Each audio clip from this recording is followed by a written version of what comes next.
Let's imagine you have kids. Some of you do, so it shouldn't be that hard to imagine. What would be the one thing that you would want to teach this other human being as they become adults, as they grow up? There's a lot to think about and a lot to worry about. If I could teach my kids one thing before they're adults, it's not to just be confident or to work hard or to pick the right major. It's this: critical thinking. Because every other life skill gets hijacked when you can't think clearly. You can work hard in the wrong direction. You can be confident and still be wrong. You can follow your dreams straight into someone else's scam. Critical thinking is basically how to not get played in life by people, by various institutions, by systems, by your own emotions, and even by the internet. Welcome back to Thinking and Being. I'm glad you're here. So critical thinking isn't about being smart. It's not having a big vocabulary. It's not dunking on people in comment sections on social media. It's basically two things. It's decision-making under certainty, because you're never going to get perfect info, and it's also knowing how you know. It's where did this belief come from? How did this develop? What's the evidence? Who benefits if I believe this?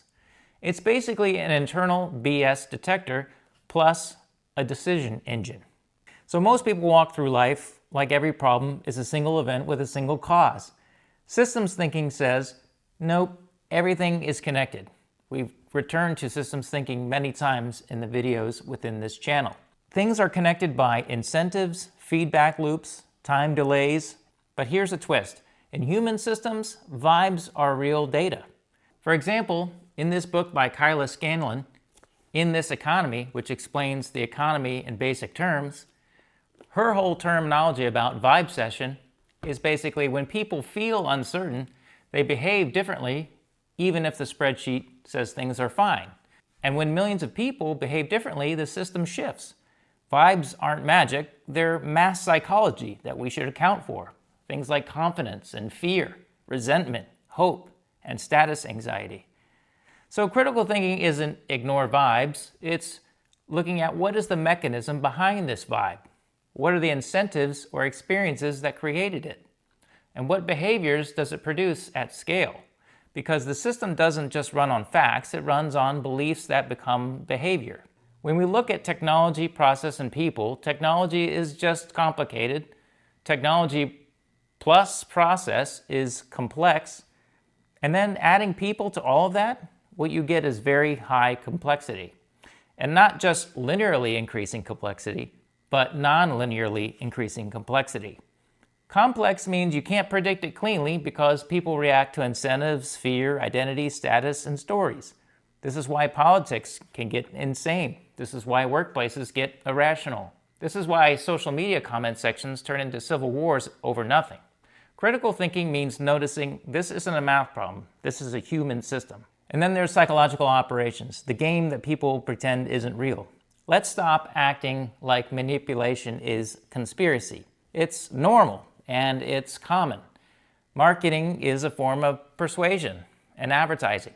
Politics is persuasion. Even your coworkers are doing persuasion. As Chase Hughes might say, a lot of influence is just steering attention and emotion. So you can ask, what emotion is this trying to trigger? What identity is this trying to attach to? Who benefits if I share this? If something makes you instantly furious or instantly smug, that's your cue. You're probably being steered. And your brain is a lazy lawyer. Daniel Kahneman's big idea in his book Thinking Fast and Slow is that you basically have two brains. You have system one, which is fast, emotional, patterny, vibe-based, and system two, which is slow, effortful, logical. And it's kind of lazy unless forced to be awake. Critical thinking is mostly the skill of not letting system one drive the car 24/7. And here's the part I love. Your brain is not a neutral scientist. It's more like a lawyer. It grabs evidence to support what it already feels. That's why smart people can be the most wrong, because they're great at rationalizing. So the move isn't to become smarter, it's to build speed bumps. When you feel a strong emotion, anger, fear, smug certainty, that's your cue. System one is probably steering. You could ask instead, what would change my mind? And if the answer is nothing, you're not thinking, you're defending. Force System 2 online by slowing down and writing a 1 or 2 sentence claim and reason. Just keep this in mind. Most of the world is banking on you only using System 1. Speaking of pop culture and the movie The Matrix, the world isn't what it seems.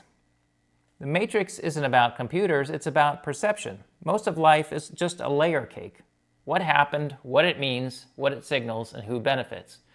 Critical thinkers don't necessarily become cynical, they become clear. So you're not trying to see through everything, you're just trying to stop being controlled by the very first story that hits your face. Now, here are some pro tips to become a better critical thinker. First is to zoom in or zoom out, and making that your superpower. Zoom in means you're asking what exactly happened, what are the facts. Zooming out is what pattern does this fit into, what's the context, what's the strategy. Most scams, toxic relationships, and political manipulation rely on you staying zoomed in one emotional moment. Zoom out and you can see the pattern. Zoom in and you can verify the details. Second, the information test. Where did this come from? For example, in news articles, they're writing those news articles hoping that you only take the headline away. Because if you'll notice, online, a lot of the news outlets are behind a paywall, so you can't even read the article behind it. They're hoping that you just read that headline and run away with it in your brain and file that away and take that to your next thing or take that to somebody else. I saw a news article that said X, but did you actually read it? Were you able to read it? So this information test is, how do you know what you know?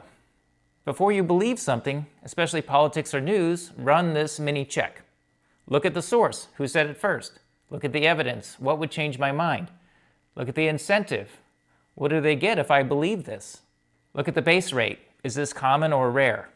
Look at the time. Is this new info or recycled rage? Most people don't have beliefs anymore. They just have downloaded vibes from all these news titles and headlines that they read. Third, do the 5 whys test. Here's an example. My kid is acting out. Why? Because he's angry. Why? Because he feels ignored. Why? Because I'm distracted. Why? Because I'm stressed. Why? Because I'm overcommitted at work. So you just went from my kid is difficult to I may need to redesign my life around my work.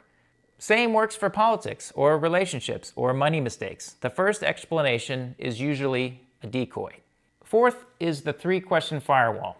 And this can help you be resilient to online scams. So email and text scams and social engineering work because they hijack your urgency. So here's your firewall.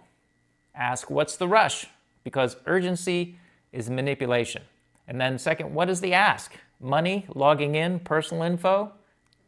Just to click something? You got to be cautious of that.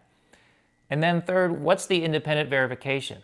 Calling a number or going to the website manually to check it out? Critical thinking is literally slowing your hands down long enough so that your brain and System 2 can show up. And then fifth, in relationships, look at pattern over potential. Toxic people win by living in your hope. They sell the potential version of them.